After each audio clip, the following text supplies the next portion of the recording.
What's up everyone, welcome back to another video. We're just 5 days away from the start of FPL for another season, so I'm rating your FPL drafts.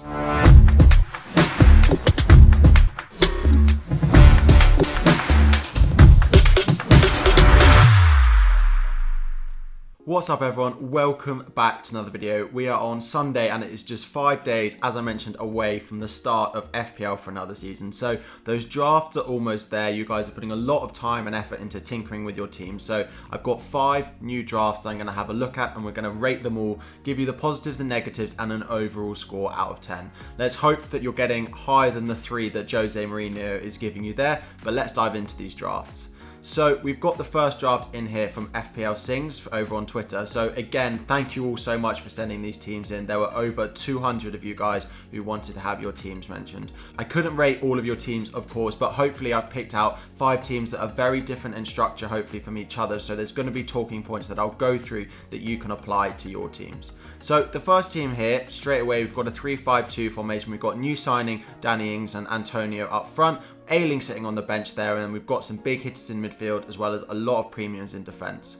In terms of the positives of this team, I think straight away there are some big captaincy options. So I've spoken in recent videos that I really want in my teams 2 players that I can captain each and every week if I need to. So having Salah and Fernandes in this team really ticks those boxes for me, and I'd be happy with just those 2 to captain for the first 6 or so game weeks. You've got proven FPL players in this team. There isn't really anyone, maybe apart from Saar, but he's definitely shown it in the Premier League before. There's no one that I've looked into this team and think, I don't really know how they're going to perform. I think you've got reliable, proven players in this team, which is always great. Don't make life too hard for yourself. Go into the season with players you expect to do well and aren't too much of a gamble, and I think that's what this team has got. Again, in defence, some really attacking defenders with Trent and Luke Shaw in particular. They have the possibility for getting attacking returns as well as those clean sheets, which is what I love in the defenders. I don't love going for centre-backs particularly, especially at the start of the season when I'm going to wildcard quite early. So having that attacking threat means these defenders are really explosive and can score you sort of 10, 15 points on top of just the sort of 6 that maybe some of those centre-backs can offer. In terms of the defenders, the bench is slightly weak. We'll talk about there's a potential 5 million forward playing for Watford that may be worth going with at 5.0 million, which you could upgrade Obafemi to. And as well as that, Manquillo is unlikely to start, but Amati at Leicester at 4.0 in defence could get the nod to start the season. So you could make those 2 transfers, and I think that would put the bench in a much stronger position. It does lack flexibility a little bit. So for example, if a forward does well, it's very difficult for you to get him in because you have that 4.5 forward. And if a premium midfielder, so for example, Son or Mahrez do really well at the start of the season, I don't really see how this team can free up the money in order to get it without making quite a few transfers to do it. On top of that, Ruben Diaz in defence is not one that I love, but I can see why people are going with him. And then 2 newly promoted players in Saar and Backman is just maybe a little bit too much. I've had them in a lot of my drafts, but as we get closer to the deadline, they're not in there at the moment. But these are sort of personal preference points, and overall we've given this squad a 9 out of 10. I'd be very happy to go into the season with this. I think it's got a lot of the players that I'm liking in there. It could have a really good start to the season. Just to mention that 5.0 forward, who is Cuco Martinez of Watford, who started pretty much all of the pre-season games for them and is priced at just 5.0 million. So he's been on the Watford squad for a long time, but has been out on loan most season, has just returned on loan from Getafe in the La Liga. Now, he started, as I said, most of the pre-season games, and in the La Liga, he got 5 attacking returns in 18 games, which is a good enough return. But if you have that 0.5 to spend, it may be worth chancing it on Cuco Hernandez instead of going for a 4.5 option who's not going to get any minutes at all. So on to the second team. Here we've got from Karan Suresh on Twitter again. So we've got a 4-5-1, a formation we don't tend to see that much. And we look at the bench, Tony is sitting there against Arsenal on the first week and can come off the bench from that and potentially maybe out for game week 1, although it looks like he'll probably be fine. And it was just a precaution that he didn't play in their recent preseason game. In terms of the positives of this squad, you've got a lot of explosive players. So I look at Greenwood, Havertz, Mahrez, Salah all in that midfield who have a real potential to give you explosive hauls, get those 10 to 15 pointers early on in the season, which could be great. You've got good rotation potential, so having Tony can come in for Smith Rowe when Smith Rowe has a couple of difficult fixtures, and Tony can then start in your team, which would be really nice. It does allow you to have a reasonable strong bench without over-investing in it. So if Smith Rowe's there, Ayling and Obafemi, I think that's a good bench without too much money spent on it.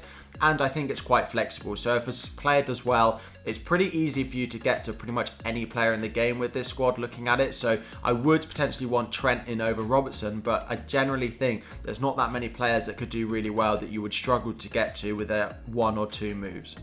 However, there are a few rotation-prone players, so having Greenwood, potentially Havertz, now that Romelu Lukaku sounds like he's signing for Chelsea, and Havertz all in there, it does feel like there's a little bit of a rotation threat with these three. Now, they could start and continue to start, but I would just be wary going into the season with all 3 of these in my starting team.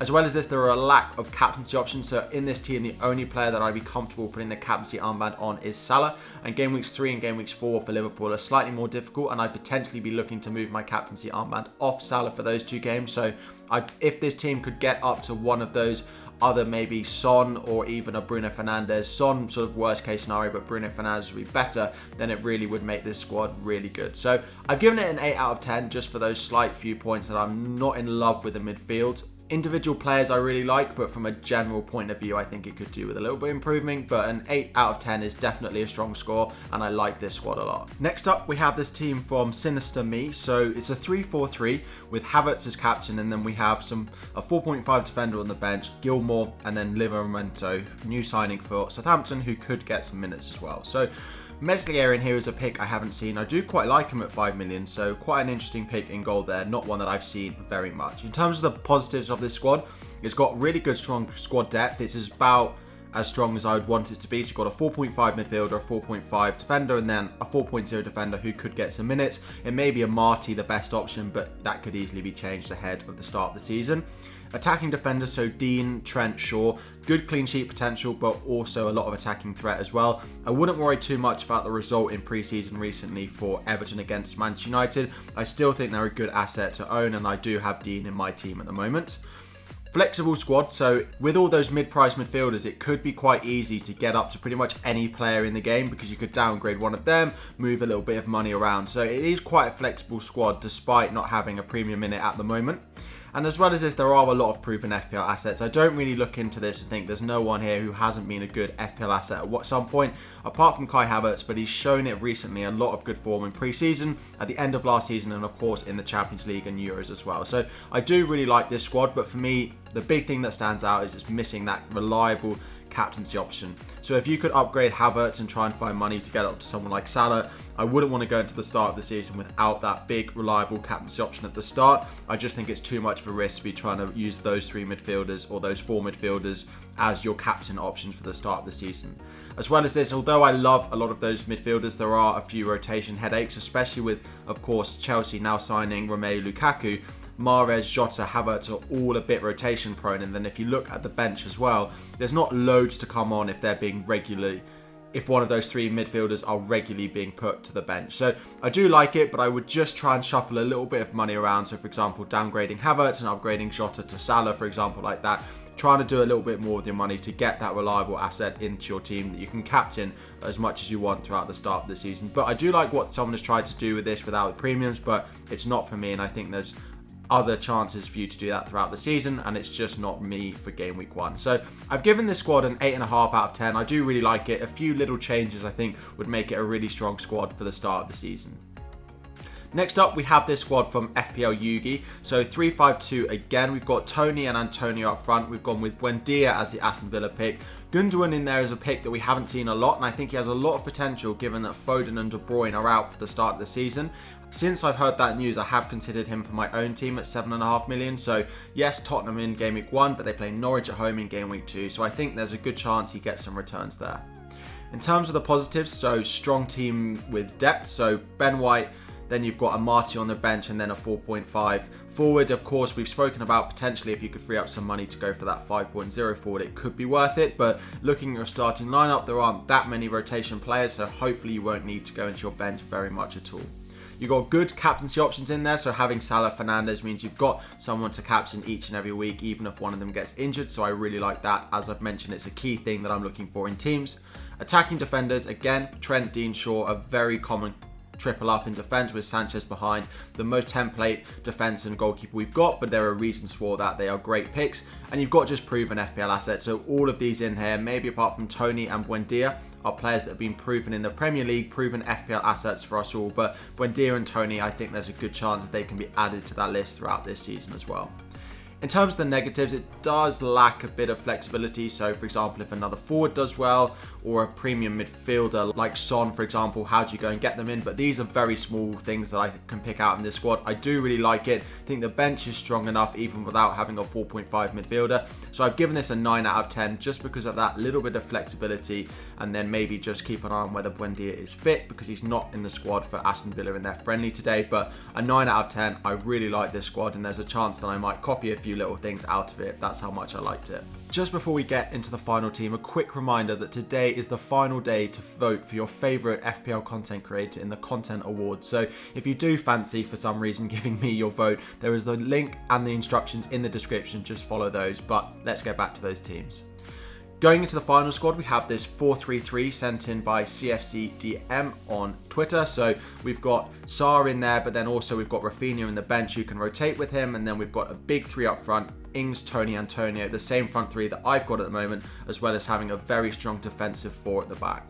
So in terms of the positives here, we've got flexible squad. So unlike the others, you could easily downgrade Rafinha and upgrade Sarr to try and get one of those premium midfielders in. And you've got 3 forwards as well, so it's easily to jump around those as well with 4 big at the back. I think this is the most flexible squad that I've seen at the start for any of these teams. You've got attacking defenders, which we love, of course. I won't bang on about it too much more.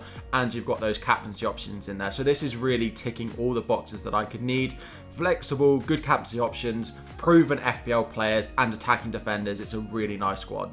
The only thing is maybe it's a little bit too much on the bench. Maybe just if you wanted Sarr and Rafinha, maybe just pick one of them and leave the money in the bank so that you've got it. So if someone does really well, you can instantly make that transfer rather than having to take it out of the player that's sitting on your bench. So just do Sarr to a 4.5 midfielder and start Rafinha and leave that money in the bank so you can instantly do a transfer. Maybe a good strategy to go with, but it's a very small thing, and I had to give this squad a 9.5 out of 10. I don't want to give anything a 10 out of 10 because I think it's impossible to get a perfect squad, but this is the best squad I've seen in a long time. So 9.5 out of 10 for this. I really liked it, and definitely a good squad for the start of the season.